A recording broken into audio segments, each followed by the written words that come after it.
Om Namo Bhagavate Vasudevaya. We are reading from Srimad Bhagavatam, first canto, entitled Creation, chapter 18, Parikshit cursed by a Brahmana boy. Text number 33.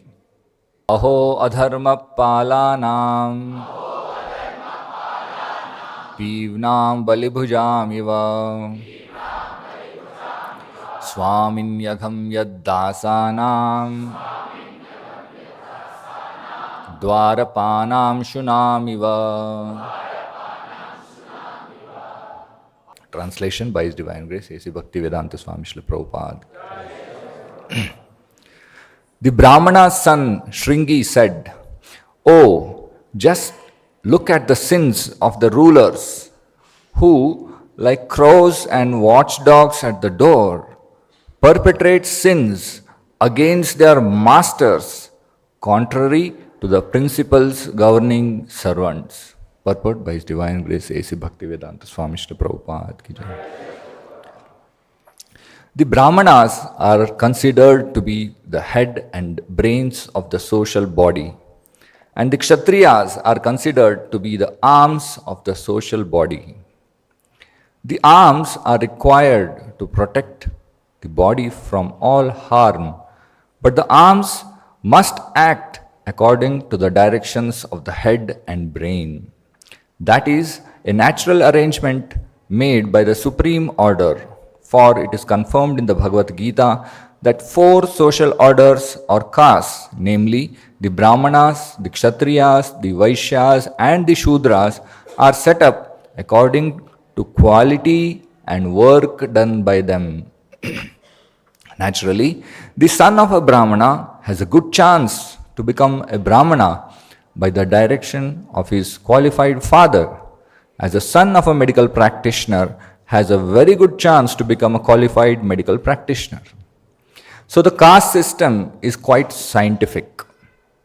The son must take advantage of the father's qualification and thus become a Brahmana or medical practitioner and not otherwise. Without being qualified, one cannot become a Brahmana or medical practitioner, and that is the verdict of all scriptures and social orders.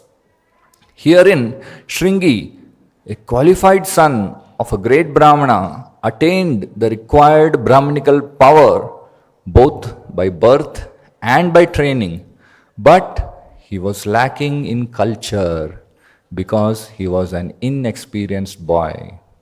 By the influence of Kali, the son of a Brahmana became puffed up with Brahmanical power and thus wrongly compared Maharaj Parikshit to crows and watchdogs. The king is certainly the watchdog of the state in the sense that he keeps vigilant eyes over the border of the state for its protection and defense. But to address him as a watchdog is the sign of a less cultured boy. Thus, the downfall of the Brahmanical powers began as they gave importance to birthright without culture. The downfall of the Brahmana caste began in the age of Kali. And since Brahmanas are the heads of the social order, all other orders of society also began to deteriorate. The beginning of Brahmanical deterioration was highly deplored by the father of Shringi, as we will find. Thus ends the Bhaktivedanta purport. So we have been hearing this wonderful part of Srimad Bhagavatam, and actually if we read very carefully, it is so nicely described in Srimad Bhagavatam about how the birth of Parikshit and the further life of Parikshit. And in this shloka, aho adharma palanam pivnam balibhujam iva swamin agham yad dasanam dwarapanam shunam iva. So here we see Parikshit Maharaj, who was an exalted devotee of Lord, and he was the only person surviving of the Pandava family. He was so exalted not only with the devotional qualities, but also as a king. He had such wonderful qualities. In the beginning itself, he is described as Veera because he was able to sustain the heat of the Brahmastra weapon, which was not an ordinary thing for a child in the womb of a mother. Then he is described as Pariyakshata. In the womb he saw Lord Sri Krishna, Lord Vishnu personally, who had come to save Parikshit Maharaj from the deadly Brahmastra weapon, and he was thinking who this person was in the womb of his mother. And then he is described as Vishnu Rata because he was personally saved by Vishnu. So Lord Vishnu could have easily could have stopped the Brahmastra weapon, could have interfered with the help of his servants or many other ways. But he personally came into the womb of Uttara to save Parikshit Maharaj, which shows that Parikshit Maharaj was not an ordinary person. He was very special for the Lord. So that's why the Lord personally came to save Parikshit Maharaj.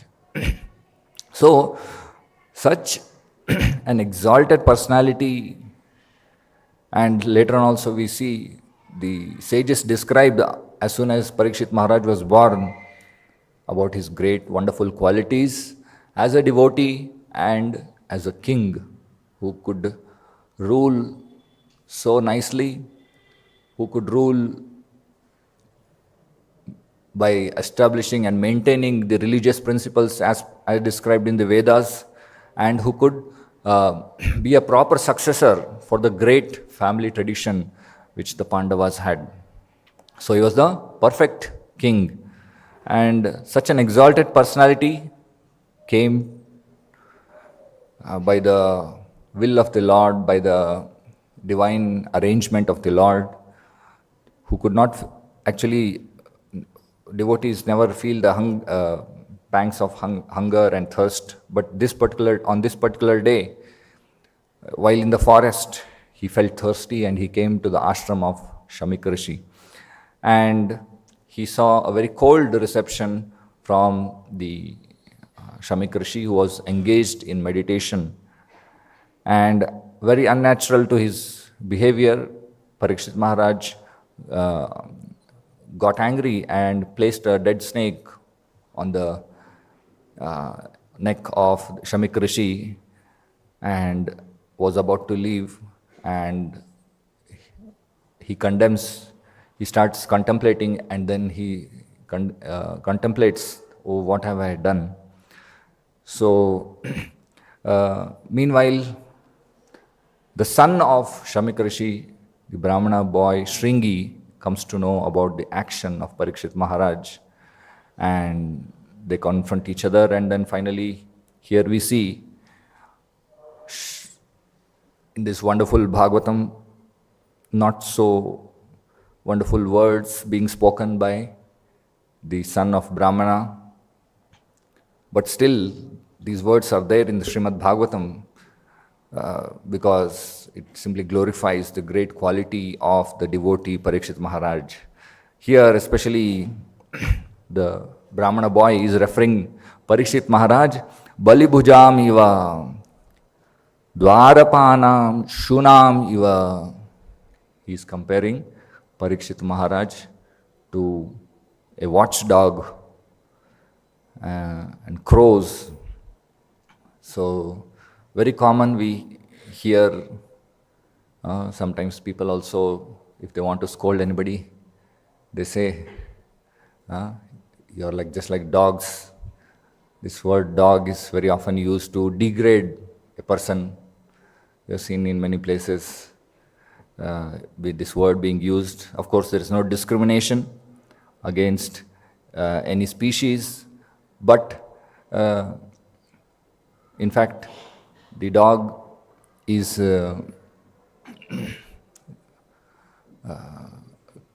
actually a wonderful example how faithful servant one should be. In fact, the devotee sings also in the one of the Vaishnava bhajans how a devotee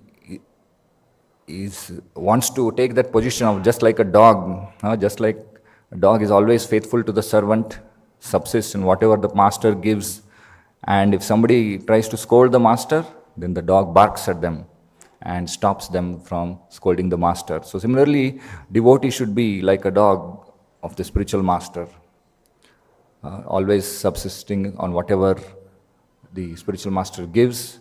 And if somebody tries to blaspheme the spiritual master or harm the spiritual master, one should immediately bark against such people who try to degrade the position of the spiritual master. So, also we see the dog appearing in the wonderful pastime of Yudhishthir Maharaj when the Pandavas retired timely and Yudhishthir Maharaj enthrones Parikshit Maharaj as the king of Hastinapura, and all the Pandavas decide to go to Himalayas. In fact, first they come near the Brahmaputra river where Arjuna gives away his bows and arrows, and then further they come towards the Dwarka and they see that all the city is submerged in water, and then they head to Himalayas. And as they approach, one by one, all the Pandavas, by the arrangement of the Lord, all the Pandavas start leaving their bodies to enter into the divine pastimes of Lord, into the Vaikuntha world. So first Draupadi gives up her body. So Bhima asks, why did Draupadi die first? So Yudhishthir Maharaj answers that Draupadi, although she is the wife of the Pandavas, she was little favorable towards Arjuna, and because of this she died early. Then Sahadeva dies. So again Bhima asks, why did Sahadeva die? So Yudhishthir Maharaj says, Sahadeva also had pride that he is very, very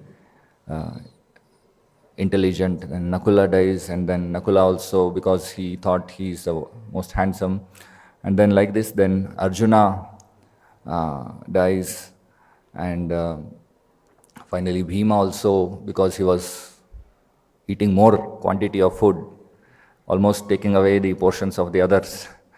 He was eating voraciously, and then he dies, and then finally a dog which was following all along Yudhishthir Maharaj, only that dog and Yudhishthir Maharaj reach up to the, as we go in Badrinath, there is a way which goes, which is called Swargarohini. So it is said to lead the path to heavens or the Mount Sumeru. So they reach there, and then Indra personally comes with his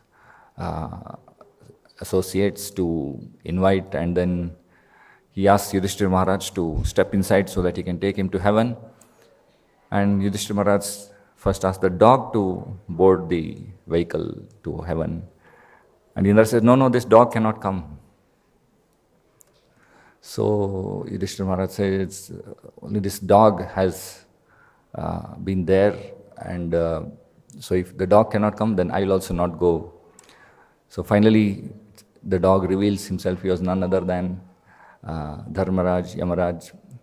So many times Yamaraj tested also in the Yaksha Prashna and here also. And then finally,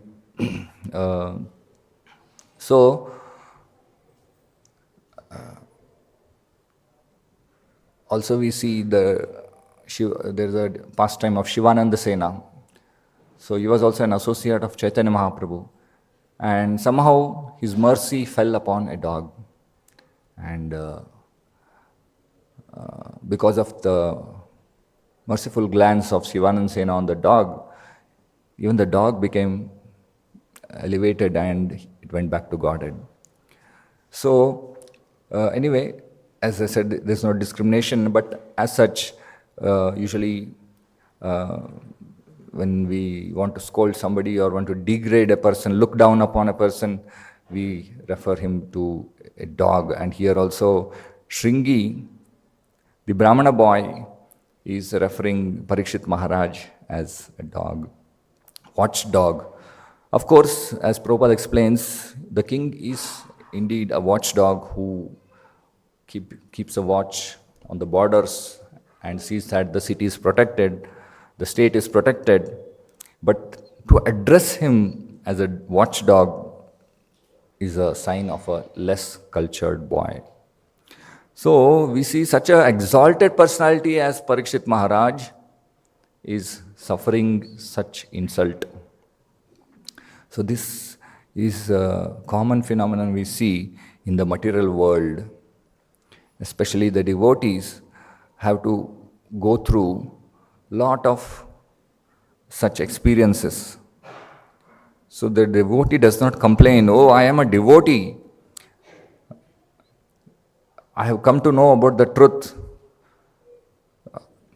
I have come to know about Krishna, and then so people should respect me. No, the devotees does not expect any respect as such, but the devotee tolerates.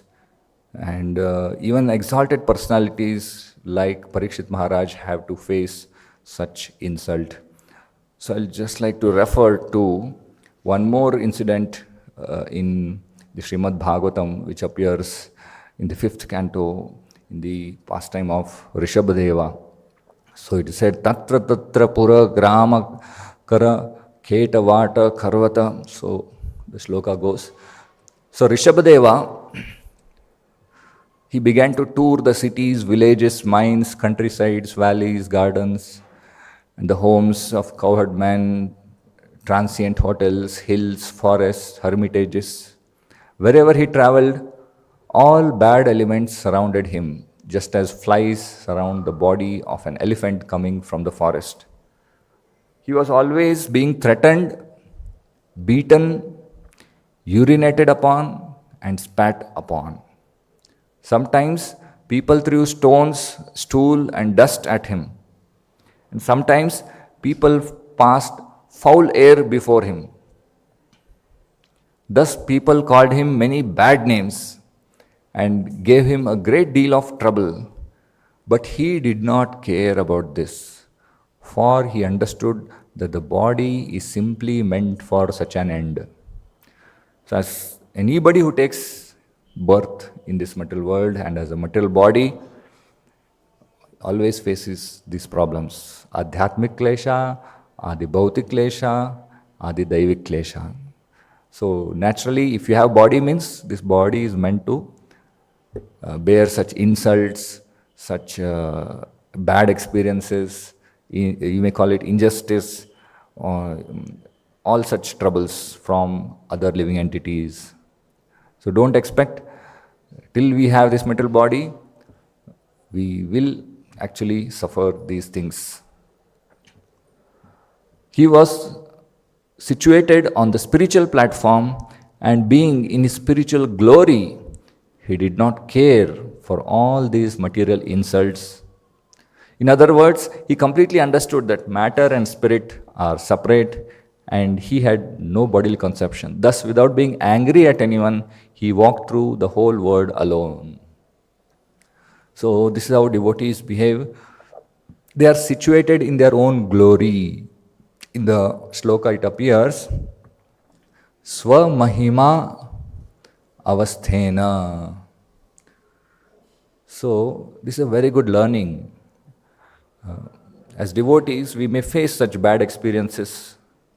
At least we are not facing such bad experience as mentioned here, where Rishabhadeva was threatened, beaten, urinated upon, spat upon, threw stones, stool, dust at him, passing foul air before him.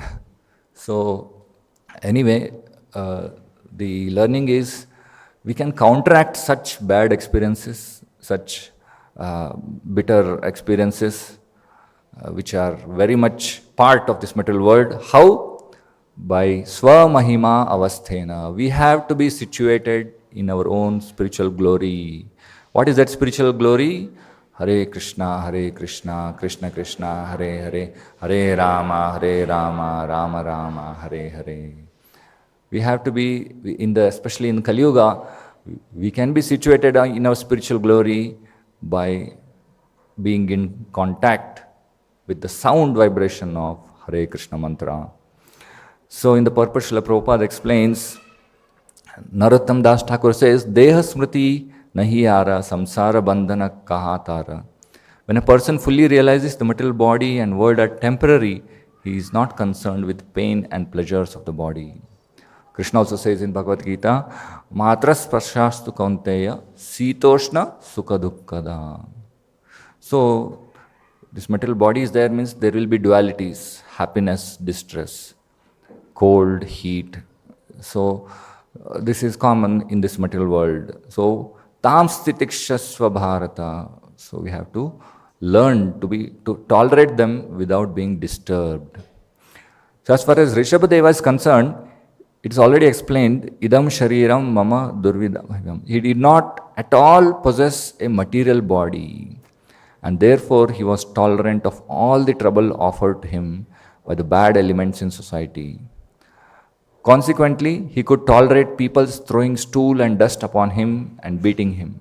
His body was transcendental and consequently did not at all suffer pain. He was situated in his spiritual bliss. So, being in spiritual platform gives us so much power that we can easily counteract such dualities. We see in the life of Prahlad Maharaj also, how his own father, Hiranyakashipu, the demoniac king, tortured his own son, Prahlad Maharaj. He was put below the elephant. He was thrown from the cliff. But here it is said, when the devotee is situated in his spiritual platform, they don't feel the pain at all. In fact, it will be just like even if stones are thrown, the devotee will feel as if some flower comes and touches the body. So that is the power of being situated in the spiritual platform. So further Prabhupada explains,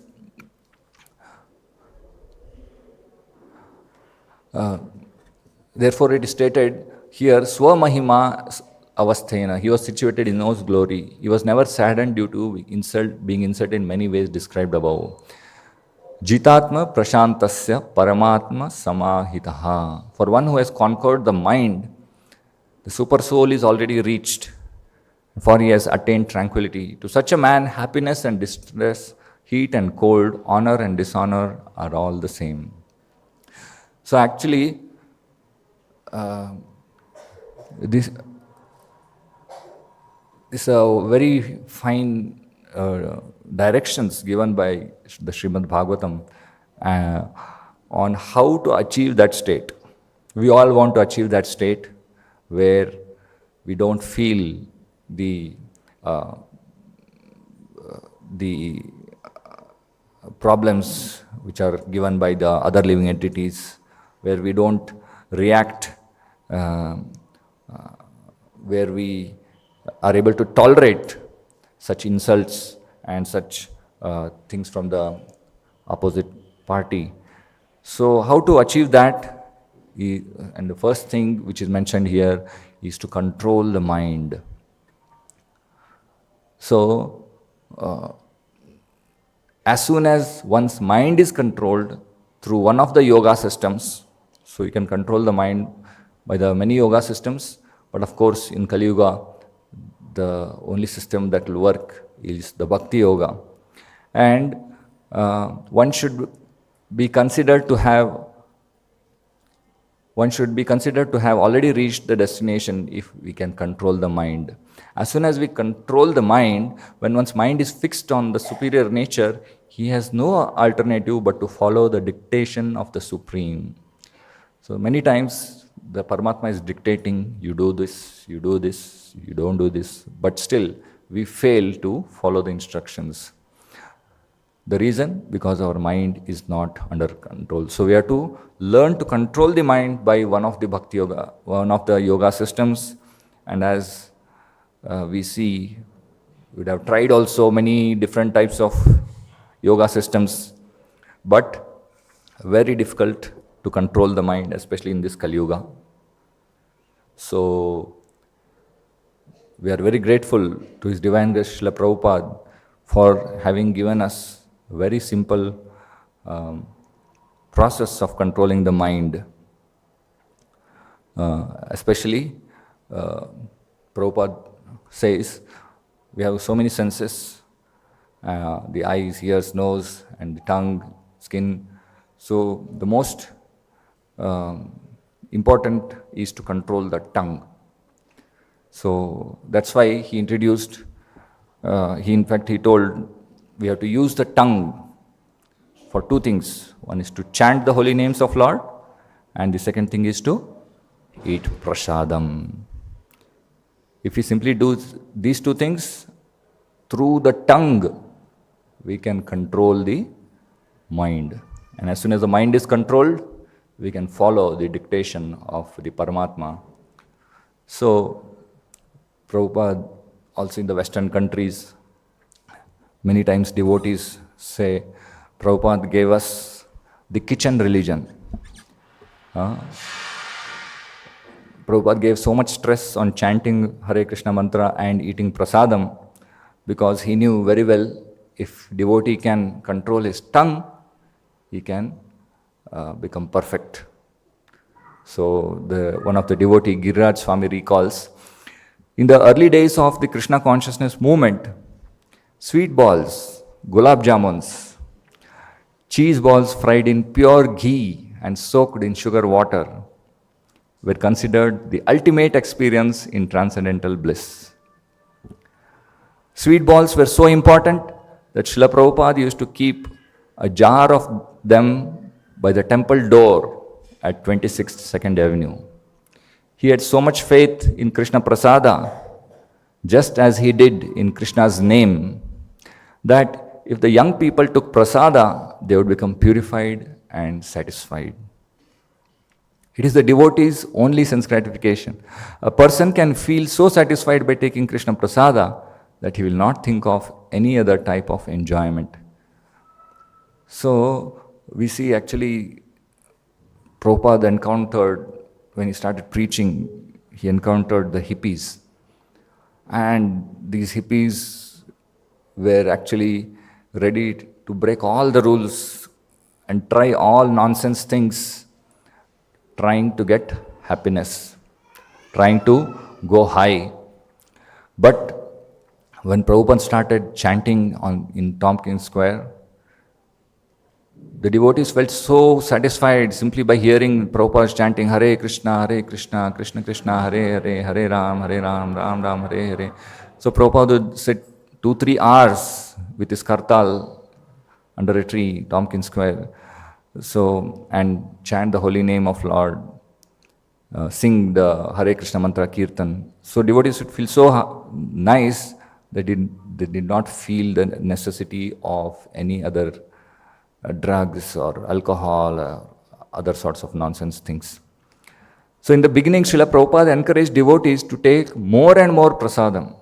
Anyone who visited him had to get a sweet ball, gulab jamun. And Srila Prabhupada's gulab jamuns were wonderful. He kept a jar of such golden balls suspended in gooey sugar water near the temple entrance. So if anyone wanted to leave Krishna consciousness, he would first have to pass the sweet balls. And definitely a person would think, before I go, let me take one more, or 2, or 3, or 4. Most likely he would realize the higher taste of Krishna consciousness and give up the idea of leaving altogether. Or he would become so full that he couldn't move. In any case, Srila Prabhupada called sweet balls ISKCON bullets. they shoot Maya dead. So similarly, Shri Krishna Mahaprasadam ki. So similarly, we see Hayagriva Dasa, one more devotee. So he also recalls Prabhupada always insisting devotees to take more and more prasadam, and Prabhupada would personally cook for all these devotees. And sometimes even a skinny person, he would eat at least 10 chapatis. And he recalls that he had eaten many times in Indian restaurants in India, but the chapatis and the vegetables and the rice and dal cooked by Srila Prabhupada was something very different. He had never tasted such tasty food, and certainly the devotee recalls that this taste was because this food was personally touched and made by Srila Prabhupada and then glanced by Krishna. So, and Prabhupada would cook so many varieties of items, just like the devotee recalls, just like Prabhupada had so vast knowledge of the Shastras. He would quote from the Puranas, he would quote from the Upanishads, he would quote from the Vedas. He had such vast knowledge about the Vedas. And as Prabhupada would cook so many different items, devotees began to realize even his knowledge about recipes is so vast, just like his knowledge of Vedas. And Prabhupada would tell, I will teach more, I want to teach more, and then I will teach you more, but first you must learn cleanliness. And never taste while cooking, first offer to Krishna and then take. So like this, through prasadam, through chanting, Prabhupada introduced the other principles of cleanliness, austerity, compassion, and all the other principles of devotional service. So there are many yogas, many different methods to control the mind, but as perfectly given suited for this age and this our state of consciousness we are in, the system given by Srila Prabhupada of chanting and hearing and eating prasadam and doing service, this is the best process to control the mind and thereby achieve perfection. So, we see that devotee undergoes so many tribulations, has to suffer, just like we are seeing here Parikshit Maharaj. So in the purport also Srila Prabhupada mentions very important points. The Brahmanas are considered to be the head and brains of the social body. So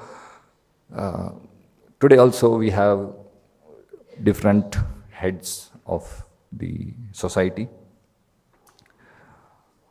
But here it is told, as per the Shastras, as per the Varnashram Dharma, who should be the heads of the society? So the Brahmanas, Vaishnavas. Why? Not that these Brahmanas, in the name of Brahmanas, these people sit, do some ritual, chant some mantras, take donation, or show some magic and cure some disease, or speak very eloquently and teach some meditation and not give the ultimate knowledge. Brahmana means Brahma Janat iti Brahmana. Who should be the head of the state?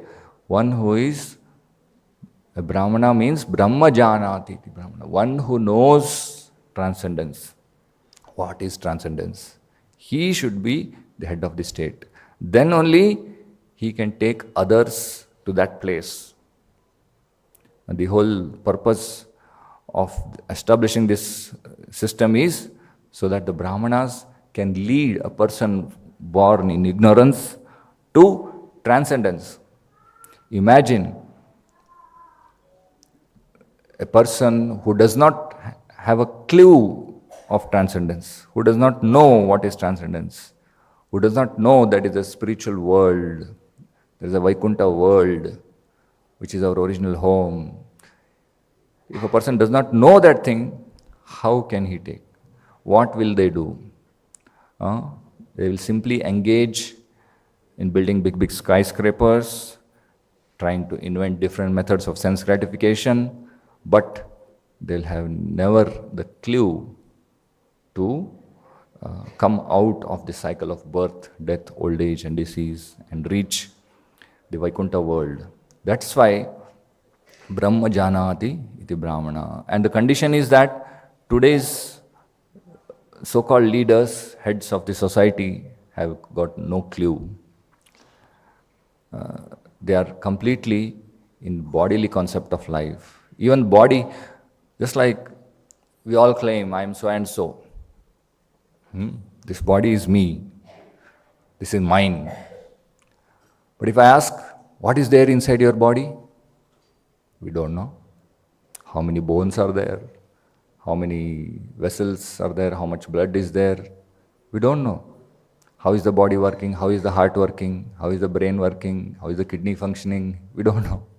And we are claiming this body as ours. If something is yours, then you should know, correct? If you don't know means that thing does not belong to you. So similarly we see that is our present condition.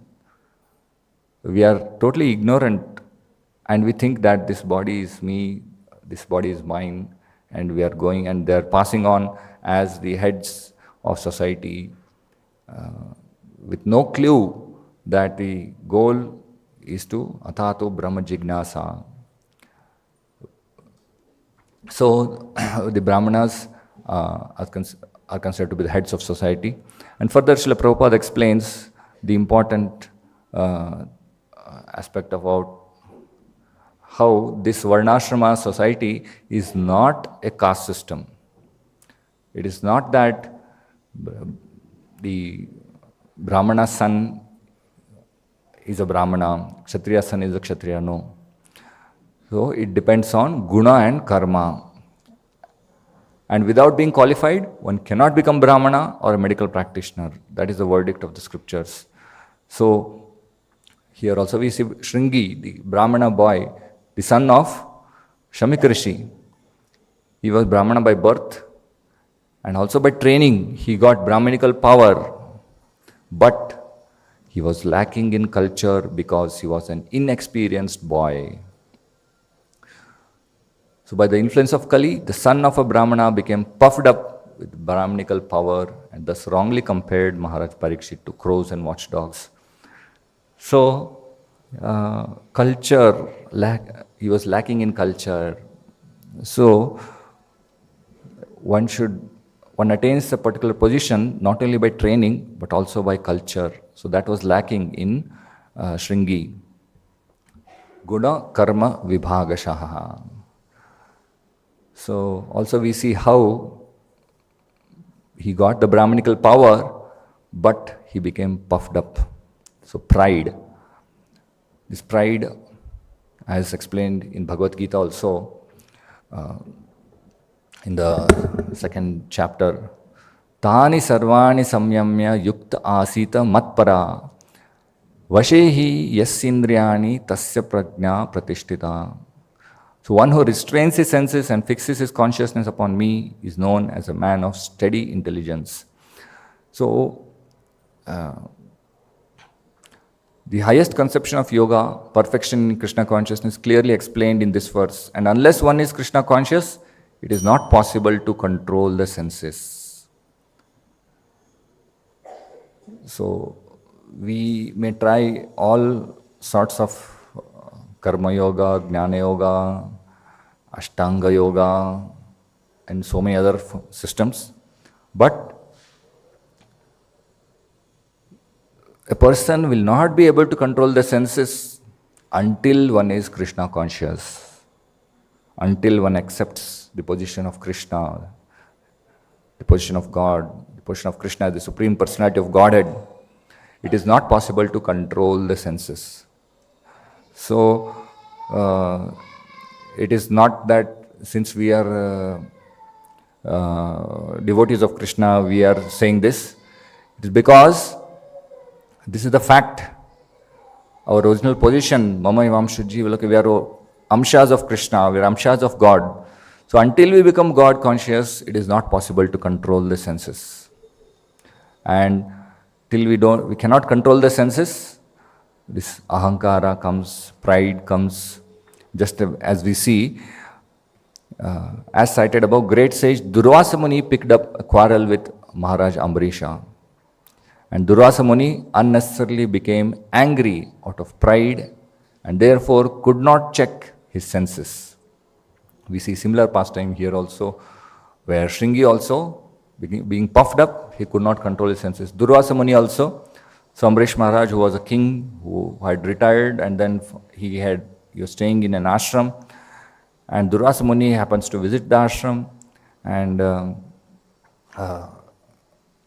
because it was the time to break the fast, Ambarish Maharaj consulted the sages and thought that we can drink water and break the fast before his guest Durvasa Muni comes. Because he was waiting, Durvasa Muni had gone to finish his morning rituals and the muhurta was getting delayed. So he drank water. Durvasa Muni became angry and immediately summoned a demon to kill Maharaj Ambarisha. So here we see Durvasa Muni is also a person who is situated in a kind of transcendence. Maharaj Ambarisha is also a devotee of Lord and he is also situated in transcendence. But still Durvasa Muni could not control his senses because he was still not established in pure devotional service. So Maharaj Ambarisha, on the other hand, simply accepted the curse, the punishment of Durvasa Muni. But Krishna, who is the protector of his devotees, could not tolerate the atrocity against Maharaj Ambarish. So he summoned the Sudarshan Chakra, and Sudarshan Chakra killed the demon and started chasing Durvasa Muni. So Durvasa Muni, being chased by Sudarshan Chakra, did not know where to go. Finally he went up to Brahma Loka, approached Brahma, Brahma, please save me. He said, not possible. This is Sudarshan Chakra. I am myself servant of Lord Vishnu. And the Sudarshan Chakra is the weapon of Vishnu. I cannot save you. Then he went to Shiva. Shiva said, not possible. And finally he went to Vishnu. And Vishnu also said, not possible. You have hurt my devotee. Go and beg forgiveness from him. So Durvasa Muni had to come back, and Ambarish Maharaj begged forgiveness, and then he was saved from the Sudarshan Chakra. So here we see how the Bhagavad Gita is explaining that temporarily we may achieve some control of senses by meditation, other process, yoga, other systems, but until unless one is Krishna conscious, it is not possible to control the senses. And how Ambarish Maharaj was able to control the senses is again explained further. The king was able to control his senses because of the following qualifications, as mentioned in the Bhagavatam. Savai mana Krishna Padaravindayor Vachansi Vaikunta Gunanu Varnanai. So engaged all his bodies and mind and senses. He used his legs to travel to the pilgrimage places. He used his hands to serve the devotees and deities. He used his ears in hearing the pastimes of the Lord, his eyes to see the beautiful form of the Lord, his nose to smell the flavor of the flowers and tulsi offered to the feet of the Lord, and his tongue in tasting the prasadam. So in this way, by engaging all our senses in the service of the Lord, we can achieve that perfection of Ambarish Maharaj also. So, we see in this important verse how the devotee faces so many problems, and but he's always protected by the Lord. So now also Parikshit Maharaj could have counteracted the insult, the further, as we see, the curse of the Brahmana boy, but he also saw that it was Lord's arrangement. The same Parikshit Maharaj had till then maintained the four legs of the bull or the dharma: austerity, truthfulness, compassion, cleanliness. But as the Kali was approaching, he saw, because this Kali Yuga is also an arrangement of Lord. There are certain class of people who want unrestricted sense enjoyment, break all the rules. So this Kali Yuga is made for that. And accordingly, there is suffering also in Kali Yuga. So he saw this as the arrangement of the Lord, so he did not contract, and he accepted the curse, he accepted, tolerated the insult, and but also because this Brahmana boy used his Brahmanical powers against the devotee, the downfall of Brahmana caste system began. And because the Brahmana is the head of the state, all the other classes also, Brahmana, Kshatriya, Vaishya, Shudra, they also started to deteriorate. So practically in Kali Yuga, Kalau Shudra Sambhavaha. In Kali Yuga, everybody's consciousness is just like a Shudra. So we see the greatness of Parikshit Maharaj. So we have to learn to become devotee of Lord and tolerate such atrocities and continue our progress, just like he decided, now I'm going to fast till death. And then he was waiting for Shukadeva Goswami. So Shukadeva Goswami also, when he came, so many ordinary people were following him. They did not know his glory. They were insulting him, or sometimes making fun of him. But Shukadeva Goswami did not care. So we are seeing the same situation where the devotee faces so many atrocities. So Shukadeva Goswami came, and from Shukadeva Goswami he heard Srimad Bhagavatam for 7 days continuously. And so, just like the previously in the verses, Srila Prabhupada mentions, just like Parikshit Maharaj, who was in the womb of Uttara, he got the darshan of Lord. So, we are also in the womb of Durga, material nature. And we also, those deserving, can see the Lord even in the womb of Durga. So, we should also become deserving. Just like Parikshit Maharaj saw Krishna inside the womb of the mother, we being inside the womb of Mother Durga, we can still have darshan of the Lord if we become deserving. So how to become deserving is by chanting the holy name of Lord, Hare Krishna, Krishna Krishna, Hare Hare, Hare Rama, Rama Rama, Hare Hare. So by following the principles of devotional service, by taking shelter of the spiritual master, following his instructions, we can come out of Maya and also have darshan of Lord, just like the Lord Prabhupada is also giving such opportunity by building wonderful temples and beautiful deities.